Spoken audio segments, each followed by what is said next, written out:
Protestos pró-Palestina tomam as universidades nos Estados Unidos. Como sempre, jovens fazendo bobagem, fazendo arruaça e protestos sem lógica nenhuma, né? Vamos ver o que está acontecendo. Antes de entrar nesse tema, as universidades dos Estados Unidos, obviamente, são muito prestigiadas, são caríssimas, né? Da Harvard, Universidade de Colômbia, a UCLA lá na Califórnia, Stanford, MIT, etc. Tem um monte de universidades, uma mais cara do que a outra, todas elas com altas avaliações no mundo inteiro, tidas como as melhores do mundo, etc. e tal. Só que isso não impede, apesar da boa fama e do preço, isso não impede que elas estejam infestadas de militantes esquerdistas, de militantes declaradamente comunistas, de militantes pró-Marx, pró-agenda woke, pró-qualquer coisa, contra a civilização católica, né? É impressionante. Não é porque é caro, não é porque tem fama que vai ficar livre das idiotices da agenda woke e do socialismo, né? É impressionante. O que, aliás, eu vi uma vez uma pessoa comentando que haveria dois tipos, né, de universidade. As ruins e caras e as boas e caras. É lógico que isso é um exagero, lógico que algumas vão ter cursos melhores do que as outras, claro, porém, também é verdade que há um movimento forte, infiltração comunista em Harvard, Columbia e tudo quanto é esses locais, né? Lembrando também que muitas dessas universidades haviam seleções isso aí parece que foi superado, mas houve no passado um critério muito suspeito de seleção de alunos. Quem tiver interesse nesse tema, eu vou colocar no link da descrição um livro em inglês sobre esse tema. Aliás, você que não sabe inglês está perdendo muito tempo e já deveria saber inglês, faça logo o curso B-Way do Jonas Bressan. Aliás, o Jonas Bressan está doente, infelizmente, eu peço orações para ele. E o curso B-Way está numa promoção aí imperdível, então faça logo o curso, é melhor para o trabalho, para os estudos e para ler livros interessantes como esse, sobre as universidades que eu vou colocar aí na descrição. Bom, aí indo até no foco aí do nosso vídeo, então protestos violentos até estão acontecendo nos Estados Unidos e começaram na Universidade de Colômbia, nos Estados Unidos, né? Ou melhor, na Universidade de Colômbia lá de Nova York, né? Curiosamente, a mesma universidade que viu nascer a geração Beat, o movimento Beat, movimento dos anos 50, que acabou influenciando o movimento hippie, né? Aliás, tanto beat como hip simplesmente ridículos e errados, né? E o movimento beat nasceu na Universidade de Colômbia, a mesma universidade onde surgiram esses protestos, né? E o que essa turma aí de estudantes está protestando? Que de Colômbia espalhou para os Estados Unidos inteiro, desde Nova York até a Califórnia, né? Estão protestando contra Israel e são protestos pró-Palestina. E aí já começa uma coisa estranha, né? Então eles estão protestando contra os abusos de Israel. Mas por que não protestam também com os abusos do Hamas, do Hezbollah, dos Houthis? Por que é só contra Israel? Por que essa obsessão contra Israel, né? Por quê? Porque o movimento internacional socialista, né? O movimento dos socialistas, dos comunistas, elegeram então o Hamas como o queridinho lá no Oriente Médio e elegeram Israel como o grande inimigo. E é uma contradição, né? Porque o Hamas não toleraria e não tolera a agenda woke. E Israel tolera a agenda woke, né? Então nós vemos que é sempre uma demagogia, é sempre escolhas de bandeira aleatórias, coisas que não tem nada a ver com a realidade, né? Então eles fazem protesto contra Israel e não fazem protesto contra o Hamas, né? Então os estudantes então acamparam nas universidades, falaram que não iam sair, protestando contra Israel, contra aquilo. Mas o que eles querem? Bom, muitos alunos não querem nada, só querem cabular a aula, beber, fazer farra. Todo protesto tem aluno que fica isso.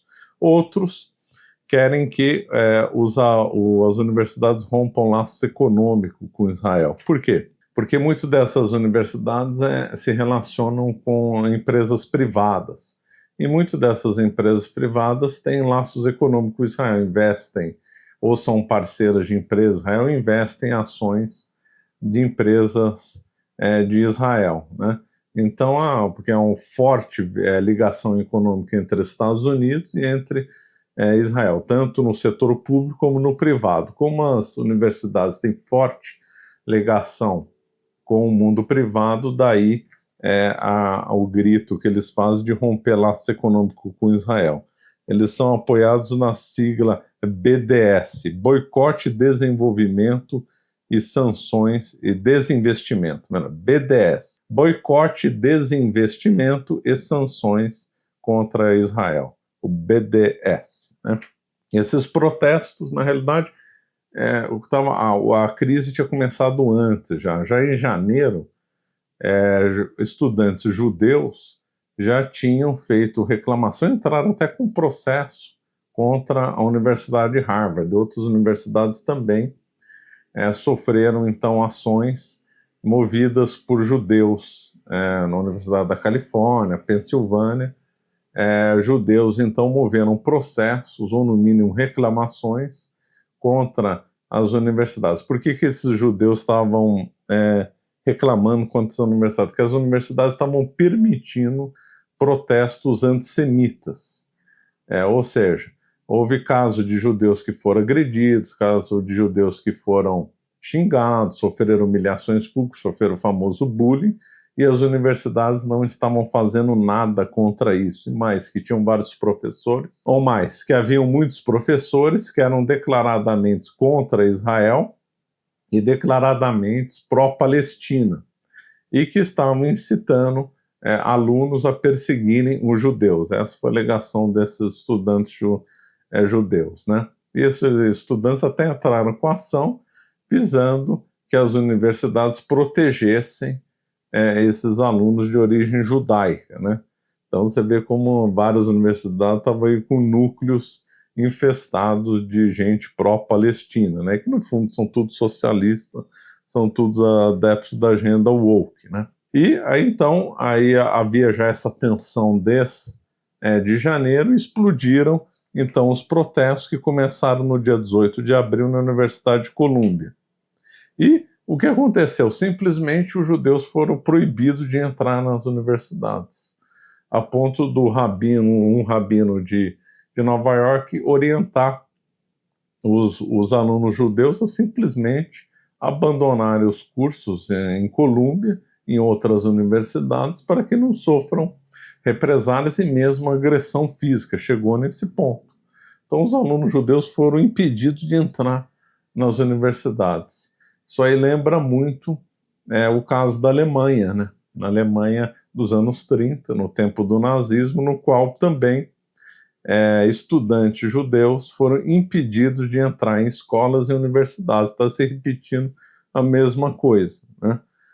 Só que ninguém vai comentar nesses termos. Estão se comparando mais o caso de agora com os protestos contra a Guerra do Vietnã, no final dos anos 60 e começo dos anos 70. É verdade, tem um forte parentesco com os protestos de Israel e com os protestos de agora, mas também tem um parentesco com a Alemanha lá dos anos 30, né? Isso aí não está sendo muito divulgado. Então é um verdadeiro absurdo isso, verdadeira discriminação, é um verdadeiro antissemitismo, porque as pessoas estão confundindo Estado com uma pessoa singular, com um cidadão. Então, às vezes, o próprio judeu, às vezes, não é contra o que Israel está fazendo na faixa de Gaza, às vezes pode ter até simpatia pelo Estado palestino e só por ser judeu está sendo perseguido. Então, quer dizer, é um verdadeiro absurdo, está se confundindo uma pessoa física com um Estado. Como se, por exemplo, o Brasil fizesse um monte de besteira e o brasileiro fosse perseguido por causa de políticos. Então, às vezes, o judeu não tem nada a ver com a política do Netanyahu, às vezes é contra, ele está sendo perseguido só por ser judeu. Perseguir uma coisa por sua origem étnica e racial é racismo, e no caso deles é antissemitismo. E nós já vimos o que deu o antissemitismo nos anos 30, né? Então, quer dizer, é um verdadeiro absurdo esses estudantes pró-Palestina, professores pró-Palestina, políticos pró-Palestina, no fundo são contra o que eles defendem, dizem defender. Então eles falam que são contra a discriminação, são contra o racismo, e na prática estão praticando racismo e discriminação, né? Quer dizer, é uma coisa completamente nonsense. Na realidade, essas coisas não são feitas assim aleatoriamente, é tudo que tem um propósito, né? Óbvio. Mas a coisa está bem violenta nos Estados Unidos, mais de 2.000 pessoas foram presas, há universidades que estão negociando, porém há outras universidades que simplesmente chamaram a polícia para desocupar lá os manifestantes, né? Então está tendo muita algazarra, muita prisão e muita pressão, né? Vamos ver onde isso vai terminar, né? Ou não sabemos se isso vai ficar por isso mesmo ou se o antissemitismo vai crescer, né? Bom, vamos ficando por aqui. São lamentáveis esses protestos, lamentável a qualidade das universidades, e é lamentável saber que pais às vezes estão pagando uma fortuna, né, porque essas universidades são caríssimas, estão pagando uma fortuna para depois verem os seus filhos se tornarem militantes de causas radicais, ou se tornarem socialistas ou adeptos da agenda woke. Muito triste, acontece no Brasil também, paga-se às vezes colégios caríssimos aqui em São Paulo, e quando vai ver, o seu filho sai marxista depois do colégio, né? Muito triste, pai pagando caro para o seu filho se tornar marxista. Eu não sei se dá vontade de rir ou de chorar. Bom, vamos ficando por aqui, obrigado.